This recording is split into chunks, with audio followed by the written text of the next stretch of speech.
Hello beautiful people, thank you so much for tuning in. Today I am going to be showing you guys the Australian brand Syn whistles, and these have arrived to me courtesy of bigwhistle.co.uk. Now a few months ago I contacted Big Whistle because I was looking for a Parks whistle. Parks whistles are these whistles that just have this little basically volume slider on the top, which enables you to quieten the whistle. And this, for me, playing mostly at home at all times of day and sometimes night, I really like a whistle that I can play quietly so I don't disturb my neighbours. So that's why I ended up on Big Whistle, because I was looking for Parks whistles and they were stockists. Now when I got in touch, it turned out that the Parks whistles weren't currently available, although Big Whistle also have a shush whistle, and they've got the Shush Claire and a Shush Dixon on their website at the moment, and these are soft voice whistles, which is predominantly what I was asking Big Whistle about. So I will be going back to bigwhistle.co.uk very soon and buying some of those for you guys so I can show you how they compare to other whistles in volume. But in the meantime, Big Whistle decided that they would love to send me a selection of Syn whistles to try out and show you guys. Please do check out their website, bigwhistle.co.uk. I have linked it in the description down below. They also have a really amazing selection of whistles, everything from MK whistles, Howard whistles, Carbony whistles, even to the basic whistles like Clark and Generation. Now when you order from Big Whistle, you'll notice that your whistles come in this branded Big Whistle paper with a lovely little Big Whistle sticker just here. Hopefully you guys can see that on the camera. It's shiny and it's cute, but your whistles arrive nicely packaged and protected. Postage was actually really quick for these, and I was given a tracking number as well so I could keep track. I also have a little note here directly from Big Whistle that just says, I hope you enjoy this Syn high B-flat, C, D and E-flat combination set. These Syn whistles also come in single high D or C and D sets as well. The Syn whistle set comes in this nice little pouch, and it is, as described, a set of different whistles. So we have the C whistle here, and alongside this we have 3 other whistle bodies, all of which are usable with the one single whistle head. So I've got a Syn B-flat, a Syn D, a Syn E-flat, and of course the Syn C. Now you can see from the close-up here that this whistle is similar to Killarney, Lear, John Sint, and it's got that sort of similar design to the mouthpiece and the overall look of the whistle. We do have one little pin here which isn't flush with the top, but again that's not going to affect playing in any way. It's just a feature of the mouthpiece. We've got the classic metal and sort of Delrin Fipple plug here that you guys can see, and it's all nice and neatly finished here at the top. The blade itself, again similar to Killarney and Lear whistles, is just sort of cut through the metal. Now as we move down, these whistles are obviously tunable because the mouthpiece is removable, and you can put this on any of the other high whistles in this whistle set that you buy. You can see that the tuning slide here is brass, and just on the inside of this top section of the body is also brass as well. So it's an aluminium whistle with a brass tuning slide. You can see that we have the key of the whistle just here at the top of the body on this little brushed ring, and at the back we have the name Syn. So we've got the whistle brand and the whistle key. Moving down the whistle, as usual, you can see the various sizes and shapes of holes.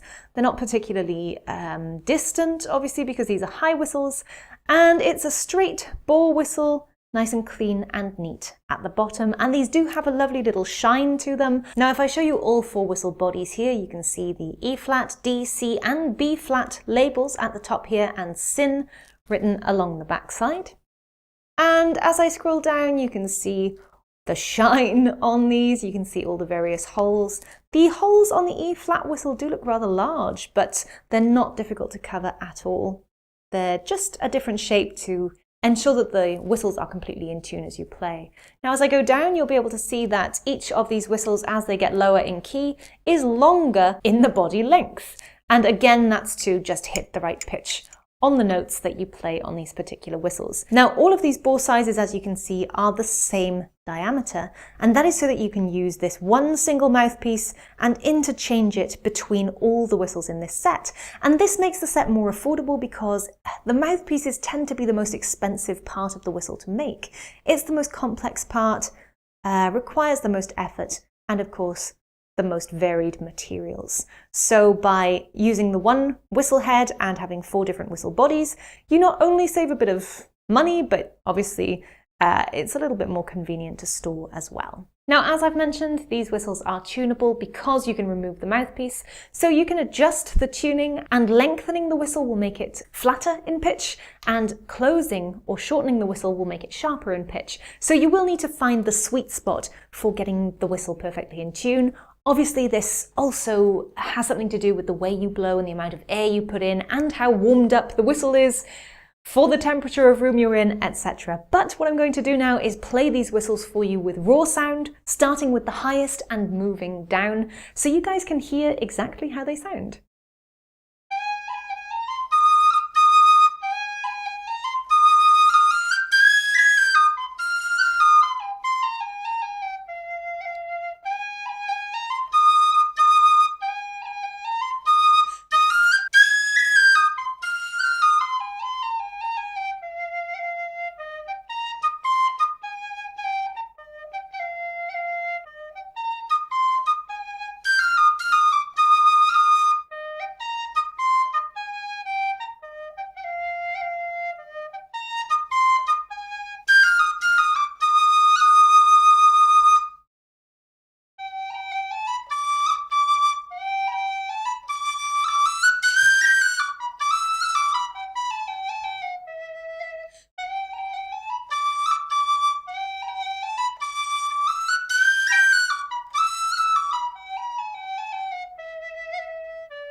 To start with, I'd say you don't need a lot of air for these whistles. They're very responsive. It's easy to hit the high notes. You don't actually even need a lot of air speed, but what you will need is a lot of breath control.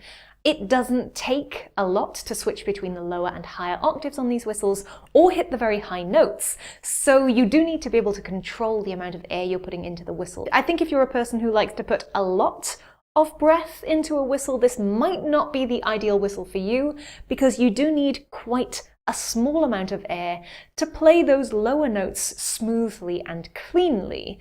That being said, those low notes then do tend to be on the quieter side, but in general, these whistles aren't particularly loud. So although the higher notes are of course louder in volume than the lower notes, it's quite balanced overall and on the quieter side. As far as weight and things like slipperiness goes, the heaviest part of the whistle is the mouthpiece, but this is in no way anywhere near as heavy as the Killarney whistle heads. In fact, it's quite a balanced weight whistle throughout. on the lighter side of things. This isn't a heavy whistle at all. Your hands and wrists and fingers shouldn't get tired playing this because it's generally quite lightweight, and that's the B flat. The mouthpiece itself is shaped slightly differently to Killarney and Lear whistles, in that it's a little bit fatter on the mouth. So the position of your mouth on the whistle, your mouth is slightly more open than it might be with other narrower mouthpieced whistles. This might be a little uncomfortable when you first start playing, but you soon get used to it. It's just a little fatter front to back than some of the other whistles I've played. I'll quickly go through a scale and a couple of cross-fingering notes on all of these keys now, just so you get an idea of the volume of the bell note, the cross-fingering for C natural, for example, on a D, and how it sounds as it goes up through the notes in the octaves.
So as you can hear from those scales and those cross-fingering notes, on the E flat you may need to play around a little bit, and even on the D, so the higher two, you may need to play around a little bit with adding a third finger or potentially half-holing, but the volume of those cross-fingered notes is actually pretty good. It's probably better than quite a few other whistles I've tried.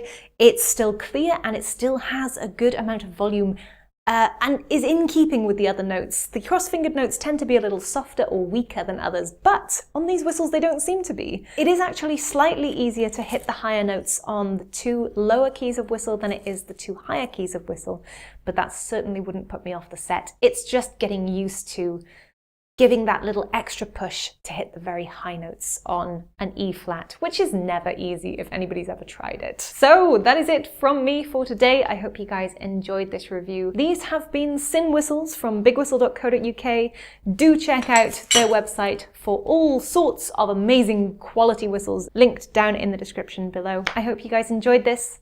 Give it a big thumbs up if you did. Let me know in the comments what you thought. If you have Syn whistles, let us know what you think of them and how you found them so that we can share the knowledge here and make a useful community for tin whistle players. Thanks for watching, guys. Happy whistling. I'll see you very soon for more tutorials, tips and tricks. But until then, stay cool. Bye.